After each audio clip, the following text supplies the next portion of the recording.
उत्तर प्रदेश में चुनावी शोर तो थम गया है, लेकिन एक और शोर शुरू हो चुका है। टेलीविजन चैनल्स का शोर, एग्जिट पोल वाली कंपनीज का शोर, उन एजेंसीज का शोर जो एग्जिट पोल करती हैं और वो दावे करती हैं कि उनका एग्जिट पोल बहुत ज्यादा सटीक है। अब ये सटीक कैसे है, इसका आधार क्या है, ये शायद ही कोई चैनल बताता है। 24 करोड़ की जनता, 24 करोड़ लोग रहते हैं उत्तर प्रदेश में। कितने लोगों से बातचीत के आधार पर यह तय होता है कि उत्तर प्रदेश के चुनाव में क्या होने जा रहा है, इस बारे में कोई भी चैनल्स कुछ नहीं कहते। कोई एजेंसी जिन्होंने एग्जिट पोल करने का दावा किया होता है वो कुछ नहीं बोलती हैं। सिर्फ एग्जिट पोल दिखा दिया जाता है, चरणबद्ध तरीके से बताया जाता है किस चरण में कौन सी पार्टी कितना जीत रही है, और ऐसे बताया जाता है मानो 100% यही रिजल्ट आने वाला है। ये दावे तमाम चैनल्स के और तमाम एजेंसीज के होते भी हैं। और एक चीज और है, हालांकि कई बार यह देखा गया है कि एग्जिट पोल पूरी तरह से गलत साबित हुए हैं। अगर आप बंगाल चुनाव को देखें, बंगाल चुनाव में पूरी तरह से गलत साबित हुए हैं। कई चैनल्स ये बता रहे थे उस वक्त बंगाल में जब चुनाव था, और एग्जिट पोल के नतीजे ये बता रहे थे कि बीजेपी मानो वहां पर सरकार बनाने वाली हो। लेकिन बाद में क्या हुआ, हवा के गुब्बारे की तरह हवा निकल गई एग्जिट पोल की, और ममता बनर्जी ने पिछले चुनाव से भी बेहतर प्रदर्शन करते हुए वहां प्रचंड बहुमत से सरकार बनाई। लेकिन उसके बावजूद ये एजेंसीज और ये चैनल्स इस बात पर अड़े रहते हैं कि उनका जो आकलन है, उनका जो एग्जिट पोल है, वो बहुत ज्यादा सटीक है। चलिए, सबका अपना अपना आकलन है, हमारा भी एक आकलन है, क्योंकि पिछले एक महीने से हम लगातार उत्तर प्रदेश के चुनाव को बहुत नजदीक से देखते आ रहे हैं। हम कई जिलों में जा रहे हैं, गांवों में भी हम इस दौरान गए, हर वर्ग हर समाज के लोगों से हमने बातचीत की।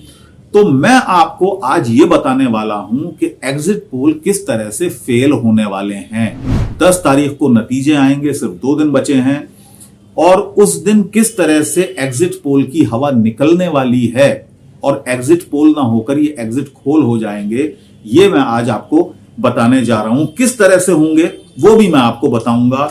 और इस 24 करोड़ जिसका मैं जिक्र कर रहा था, 24 करोड़ जो पॉपुलेशन, जो आबादी उत्तर प्रदेश में रहती है, क्या सिर्फ 10,000 सैंपल लेने से या 20,000 लोगों से बात करने से, हालांकि इतना भी होता नहीं है, लेकिन अगर ऐसा होता भी है तब क्या ये 10-20 हजार लोग जिनकी राय लेकर ये एग्जिट पोल तैयार किए जाते हैं, मैं कहता हूं अगर 1 लाख लोगों से भी बात करते हैं और एग्जिट पोल तैयार किए जाते हैं, तो क्या ये काफी हैं एक लहर बताने के लिए या एक रुझान बताने के लिए इतने बड़े प्रदेश में? क्या ये काफी है? इस पर भी मैं आज चर्चा करूंगा। लेकिन पहले मैं आपको बता दूं किस एजेंसी और किस चैनल ने कितना कितना आंकड़ा दिखाया है इन तमाम पार्टीज का अपने अपने एग्जिट पोल में। तो चौंकाने वाले ये नतीजे हैं, एग्जिट पोल के जो नतीजे हैं वो चौंकाने वाले हैं। मेरे लिए तो चौंकाने वाले हैं, क्योंकि जिन जगह मैं गया, जिन स्थानों पर मैं गया, जिन लोगों से मैंने बातचीत की, तो वो बिल्कुल एक उल्टी तस्वीर पेश कर रहे थे। लेकिन जब मैंने भी देखा ये एग्जिट पोल, तो मुझे बड़ा ताज्जुब हुआ कि किस आधार पर आखिर ये एग्जिट पोल प्रदर्शित किए जा रहे हैं। तो टुडेज चाणक्य, और ये न्यूज 24 पर भी आया, टुडेज चाणक्य ने उनके लिए किया था, 294 सीट दिखा रहे हैं भारतीय जनता पार्टी को, 1 सीट कांग्रेस को, 105 सीटें समाजवादी पार्टी को, बीएसपी को 2 सीटें, और अदर्स के खाते में ये 1 सीट दिखा रहे हैं। पीमा 240 सीटें दिखा रहे हैं ये बीजेपी को, 4 सीटें कांग्रेस को, 140 समाजवादी पार्टी को, 17 सीटें बीएसपी को और 2 सीटें अदर्स को। यानी आप अगर देखेंगे तो इसी में 35 सीटों का हेर फेर है। जो पहला वाला जो मैंने आपको बताया था वो 294 बता रहा था, ये 240 बता रहा है। तो आप लगाइएगा 54 सीटें यहां पर ये कम दिखा रहा है बीजेपी को, और 35 सीटें समाजवादी पार्टी को ये ज्यादा दिखा रहा है, क्योंकि चाणक्य ने 105 दिखाई थी, इसने 140 दिखाई हैं। बीएसपी को ये 15 सीटें ज्यादा दिखा रहा है बनिस्बत चाणक्य के। और 2 सीटें ये अन्य के खाते में जाती दिख रही, ये दिखा रहा है। एक एजेंसी है वीटो, उसने दिखाया 225 बीजेपी को, कांग्रेस को ये कोई सीट नहीं दे रहे हैं। 151 सीटें, यानी इन्होंने बढ़ाकर 45 सीटें ज्यादा कर दी हैं समाजवादी पार्टी को, और इधर 70 सीटें कम की हैं इन्होंने, 69 सीटें बीजेपी को, और 151 समाजवादी पार्टी को, 14 सीटें बीएसपी को, और अदर्स को कोई नहीं। जन की बात एक एजेंसी है, वो कहते हैं कि 222 सीटें से 260 सीटें मिलेंगी बीजेपी को, 1 से 3 सीटें मिलेंगी कांग्रेस को, 135 से 165 सीटें मिलेंगी समाजवादी पार्टी को, 4 से 9 सीटें मिलने वाली हैं बीएसपी को, और 3 से 4 सीटें अन्य के खाते में जाएंगी। एक्सेस माई इंडिया, इंडिया टुडे ने भी इसका किया था, इंडिया टुडे के लिए इन्होंने किया था, आज तक के लिए 288 से 326 सीटें, यानी पिछली बार से भी ज्यादा सीटें मिलेंगी बीजेपी को, ऐसा इनका अनुमान है। अगर 300 अपर जो लिमिट है इनकी 326 सीटें, 1 से 3 सीटें मिलेंगी कांग्रेस को, 71 से 101 सीटें ये दे रहे हैं समाजवादी पार्टी को, 3 से 9 सीटें दे रहे हैं बीएसपी को, और अन्य के खाते में 2 से 3 सीटें। पोल स्टार टीवी 9 भारतवर्ष के लिए इन्होंने किया था, 211 से 225 सीटें ये दे रहे हैं बीजेपी को, 2 से 6 सीटें कांग्रेस को, 150 से 165 सीटें समाजवादी पार्टी को, 5 से 10 सीटें बीएसपी को, और 2 से 6 सीटें अन्य को। ईटीजी रिसर्च के मुताबिक, उनके एग्जिट पोल के मुताबिक 230 से 245 सीटें भारतीय जनता पार्टी को, 2 से 6 सीटें कांग्रेस को, 150 से 165 सीटें समाजवादी पार्टी को, 5 से 10 सीटें बीएसपी को, और 2 से 6 सीटें ये दे रहे हैं अन्य को। तो कुल मिला के जितने भी एग्जिट पोल जिन एजेंसीज ने और जिन चैनल्स ने किए हैं, उसके मुताबिक भारतीय जनता पार्टी पूर्ण बहुमत के साथ, बल्कि प्रचंड बहुमत के साथ उत्तर प्रदेश में सरकार बनाने जा रही है, ऐसा इन एग्जिट पोल्स के मुताबिक ये कह रहे हैं। मुझे ताज्जुब हुआ जब मैं एक्सेस माई इंडिया का एग्जिट पोल दोस्तों देख रहा था, उस वक्त पहले चरण की 58 सीटों में वो 49 सीट्स दे रहे थे भारतीय जनता पार्टी को। ये वो जिले हैं जहां पहले भारतीय जनता पार्टी का प्रदर्शन रहा था, पहले भी इतनी सीटें नहीं आई थी, लेकिन इस बार उनको दे रहे हैं लगभग 49 सीटें। सिर्फ 8 सीटें जाती दिख रही हैं समाजवादी पार्टी को, और 1 सीट वो बीएसपी को दे रहे हैं, जहां तक मेरा आकलन है।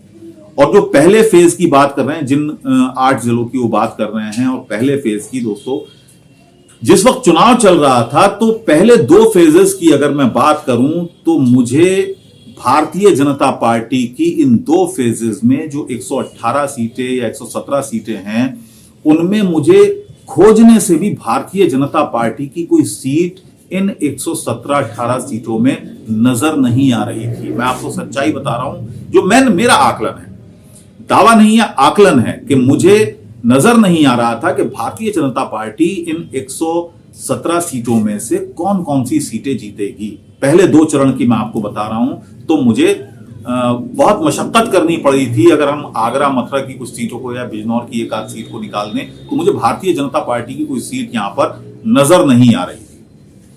और ये चैनल दे रहे हैं भारतीय जनता पार्टी को इन 2 फेजेस में ही लगभग 80-85 सीटें।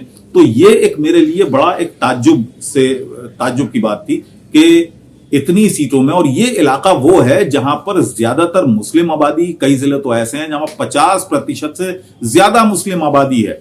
जाट लैंड है, जहां के बारे में कहा जाता है कि इस बार समाजवादी को जो वोट पोल हुआ है, जाट वोट जो पोल हुआ है, उसका 85% वोट जाट समुदाय का 85% वोट समाजवादी पार्टी को गया है। इसके अलावा अगर वोट परसेंटेज की मैं बात करूं, तो ज्यादातर जो एग्जिट पोल हैं वो दिखा रहे हैं कि लगभग जो वोट पोल हुआ है मुस्लिम समुदाय का, वो 75 से 76% वोट समाजवादी पार्टी को गया है। लेकिन मेरा आकलन यह है कि लगभग 90 से 92% मुस्लिम वोट समाजवादी पार्टी को गया है। 1 से 2% वोट इधर उधर हुआ है और पार्टीज को गया है, वरना 90-92% वोट जो है वो समाजवादी पार्टी को गया है। तो यहां पर यह आंकड़ा मुझे कुछ गड़बड़ लग रहा है इन एग्जिट पोल्स का। अब मैं अपना जो आकलन है, जो मेरी जो रीडिंग है इस चुनाव को लेकर, मैं जितने लोगों से मिला, क्योंकि हमारी पूरी टीम की ये कोशिश थी कि हम ज्यादा से ज्यादा लोगों से मिलें, समाज के हर वर्ग के लोगों से मिलें, शहरी मतदाताओं से मिले, ग्रामीण मतदाताओं से भी मिले, पिछड़े वर्ग से मिले, दलितों से मिले, तो तमाम हम लोगों से मिले। तो मेरा आकलन ये है, जो मेरा सोच है, जो मैंने महसूस किया है उत्तर प्रदेश चुनाव को लेकर, तो मेरे मुताबिक 170 से 175 सीटों पर रुक जाएगी भारतीय जनता पार्टी और पूर्ण बहुमत मिलने वाला है समाजवादी पार्टी को। लगभग 215 से 220 सीटें समाजवादी पार्टी को मिलने वाली हैं उत्तर प्रदेश में। इसके अलावा अगर बीएसपी की हम बात करें तो बीएसपी 8 से 10 सीटों पर सिमटेगी और 3-4 सीटें कांग्रेस के खाते में जाएंगी, 1-2 सीटें अन्य के खाते में जा सकती हैं। तो ये मेरा आकलन है और आप देखिएगा कि जो आकलन मैं आपको दे रहा हूं वो कितना सटीक होता है। हालांकि मेरा दावा नहीं है, ये आकलन है सिर्फ, और आकलन जो मैंने किया है वो उत्तर प्रदेश के मतदाताओं से बातचीत के आधार पर ही मैं ये बात कर रहा हूं।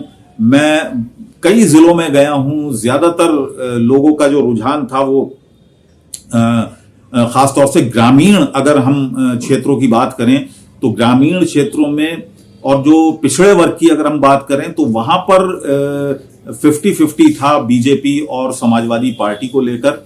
लेकिन जिस तरह से गठबंधन की संरचना बनाई, जिस तरह की सोशल इंजीनियरिंग अखिलेश यादव ने समाजवादी पार्टी की तरफ से हुई, उसको देखकर मुझे लगा कि ये आंकड़ा बढ़ सकता है। लगभग 60 से 65% जो पिछड़े वर्ग का वोट है वो समाजवादी पार्टी के खाते में जाता नजर मुझे आ रहा था इन चुनावों में उत्तर प्रदेश में। तो दोस्तों मेरा आकलन यही है, जो मैंने कहा 170 से 175 सीटों पर बीजेपी रुकने वाली है और पूर्ण बहुमत की सरकार बनने वाली है समाजवादी गठबंधन की। बहरहाल 2 दिन इस वक्त शेष हैं।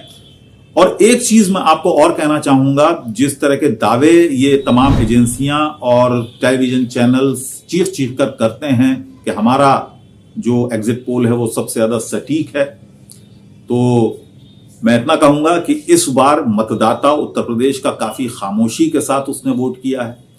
और उसकी खामोशी की एक वजह तो यह है कि डर है, सरकार का डर उसके मन में था। खासतौर से ग्रामीण इलाकों में सरकार को लेकर जो एक हवा था, मुख्यमंत्री को लेकर या उस क्षेत्र के कुछ विधायकों को या कुछ दबंगों को लेकर, तो पिछड़ा जो वर्ग था उसने साफ साफ इन एजेंसीज को बिल्कुल नहीं बताया होगा कि वो वोट किसको देकर आए हैं, क्योंकि इस डर की वजह से एक संकोच था इन मतदाताओं में, जो मैंने भी महसूस किया।